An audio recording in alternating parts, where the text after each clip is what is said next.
ready to start Bopie's Snowman project. So I've got to cut two Portuguese, one 15 millimeter, one 10 millimeter amethyst, and then get it to Bopie so she can design the mounting it's going to go into and get it cast before Christmas. And Bopie chose a Portuguese design for this project to enhance the natural brilliance of the stone. Light just seems to swirl in a gemstone when the stone is cut into a Portuguese design.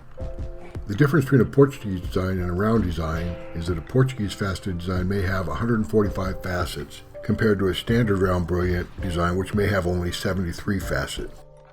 For this project, I selected top color quality amethyst. The best amethyst is often called Siberian Amethyst. And originally, Siberian Amethyst denoted the location where that amethyst came from, Siberia. But Siberian Amethyst was mined centuries ago. It's no longer found there. So today, Siberian Amethyst doesn't refer to the location, but it refers to the top color of amethyst, which displays the flashes of magenta. Siberian Amethyst can be found in many locations today, including Uruguay in South America and Rwanda in Africa. So we're going to start with amethyst that's more than 15 millimeters, and we're going to grind a flat spot here to attach the dop to. I've got a topper with 320, and it's pretty rough, which is good. It's going to leave some scratches on the top, and that's going to help the epoxy adhere.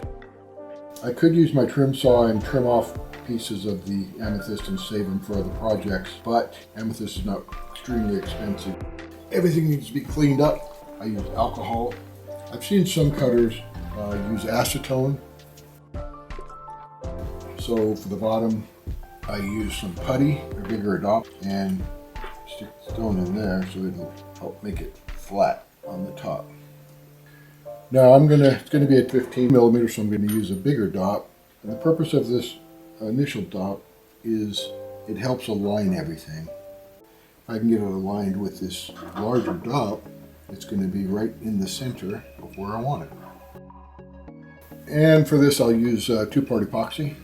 So with the epoxy, you want a 50-50 mix, and it gives you time to adjust the stone. It takes a few minutes to set up, so you have to watch it, make sure it doesn't go too far in either direction, and we'll be ready to cut in a couple of days. And for our snowman project, we're going to start with cutting the girdle, preforming. So we want about a 90-degree angle. You'll see in the lowest point right there. Okay.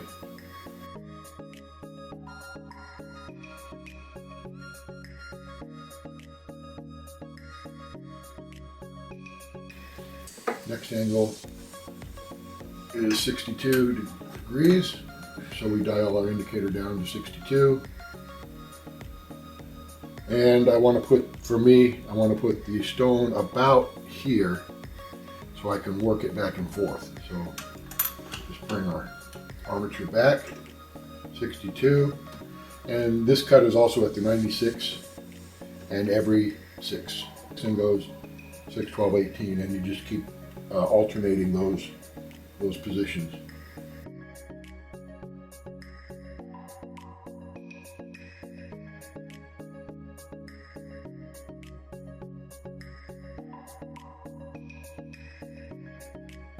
So now our stone is starting to look like a round stone. You can see big scratches. That's because this lap is so aggressive. So now what we're going to do is work with the 600 crystal light till we get the stone closer to where we want it to be. Then we'll move to the 1200 crystal light, diamond grit, and then probably the 3000 crystal light, and then the light laps, the lightning laps, probably a 3000 or 8000. And then for quartz, we'll finish it off with cerium oxide. I'll bring you back a little later after I've cut the stone down a little bit and show you where we're at. I'm ready to start polishing the girdle of the amethyst. I always polish the girdle. Some faceters don't polish girdles, but I think I polish the whole stone. I think it's a better way to do it. Now, what I've always used is ultralaps for quartz. Cerium oxide ultralaps, they're thin, disposable. You can get cerium oxide bat sticks and extend the life of them. Always did great results. So the way you work with the ultra laps is you put, you have to have a backing, your master lap, because it's too thin to obviously fasten the stone. And you put water, you're going to hold the lap in place.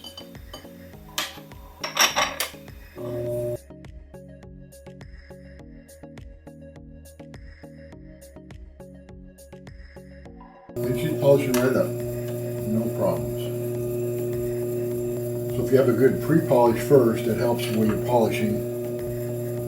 I look at each facet as I polish it to make sure there's no scratches, no grooves, nothing I've missed. So once I get the girdle polished, I'll go back to putting the final pre-polish on the pavilion, and then polish the pavilion, and we'll be half done with this snowman. We finished polishing the pavilion of this amethyst. So now we're going to transfer the amethyst from this dot to a cone dot. It's got a cone shape which fits there. So we're going to glue this side and then remove the glue from this side. So the first step is to make sure there's no dust or grit, grime, grease on the stone or the dot. So we clean it up with alcohol. So we put the amethyst in our transfer jig and the cone dot in the other side. Now what I do, and it's just me, is I get a small piece of putty and put it at the very bottom of that cone. And the reason is that one time when I was trying to get the adhesive off the stone, the culet, which is the smallest pointy part, stayed with the dot. Ever since then, the very bottom part of the cone, when I transfer, I put putty in there, then it's impossible for the glue to stick to the brass and culet. So the next step is to get our two-part epoxy ready to go. Now once we begin mixing the epoxy, it starts setting, and we have a couple of minutes to get it into the stone and set it the way we want it and make any adjustments. It's a little more forgiving than super glue would be, and it takes a while to cure. It says 5 minutes set, and some people say overnight's good, but if I leave it a couple of days, then it's like concrete. So we push the dop up, and we want to make sure we don't let the glue run down the side. Cutting through dried adhesive could cause the stone to come loose, or at least it'll foul up your laps. And if you have glue covering part of the girdle, it's hard to tell where to stop cutting. So it's another reason you don't want the glue going everywhere. Okay, we have removed our amethyst from the transfer jig. I've already taken my knife and cut away the two-part epoxy from the dop that we're going to remove, which is on the crown side. The pavilion side's done. Now we're going to heat this dop and to remove it from the stone. So the first thing we do is get a piece of wet paper towel and wrap it around the stone to prevent the stone from heating. Then I've got my new hands-free little vise here that I got from Home Depot for about $4. Clamp the suction cup down, clamp our dot in place, then I can do this hands-free. Now this came from Home Depot and it's great. This came from Home Depot and it's terrible. It's the worst torch I've ever had. You have to refill it with butane each time. It usually doesn't light by itself, so I have to usually have a lighter light it. So. Then what we do is heat the dop.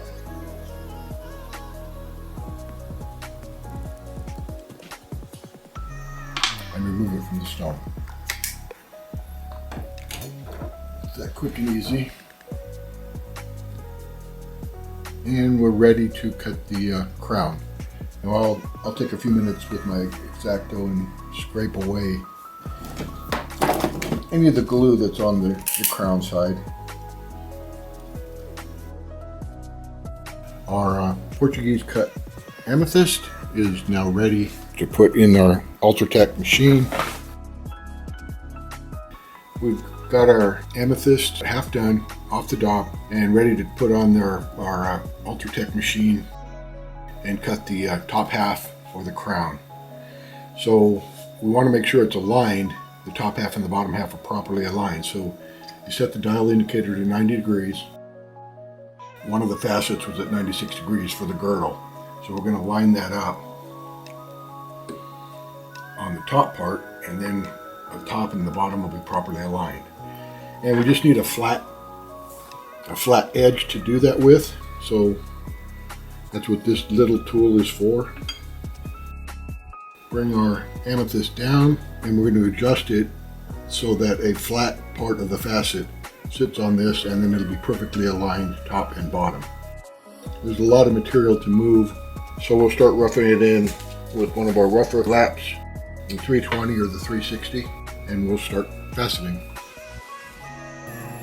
And we'll know if we've aligned the crown on top of the pavilion properly or not in just a second as we begin to cut, because it should cut a flat facet right where cut the girdle. And so you can see where it goes straight across the girdle and then starts to cut at an angle where the next girdle facet was, which means it's properly aligned. Okay, we'll use this 320 to rough it in and bring down our crown till it's closer to the girdle.